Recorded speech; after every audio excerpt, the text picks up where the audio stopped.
Takanani on pätkä Suomen vanhinta rataosuutta. Tänään kyseinen rata on valtakunnan ykkösraide. Kun ratahankkeeseen vuonna 1851 lähdettiin, elettiin Suomessa tsaarin aikaa. Logistisista syistä ensimmäinen rataosuus rakennettiin Helsingistä Hämeenlinnaan. Tavoitteena oli saada Tampere Itämeren yhteyteen.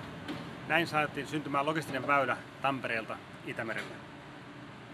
Varat radan rakentamiseen saatiin pitkälti viinanpolttoverosta. Maisemahalkkaiset kiskot olivat tuolloin melkoinen kummajainen. Vastaava teknologinen edistysaskel saavutettiin vasta 120 vuotta myöhemmin, kun valokaapeli keksittiin. Rautatiet toivat tullessaan myös muitakin kuin matkustajia, rahtia, tavaraa, ihmisiä, telegraafeja. Tuli myös poliittisia kärhämiä.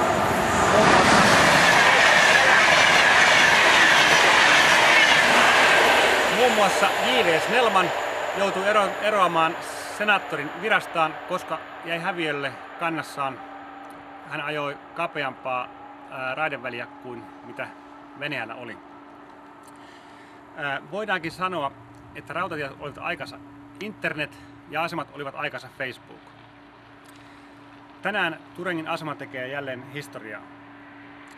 Täällä kokoonnutaan jälleen ja tehdään päätöksiä tulevaisuudesta.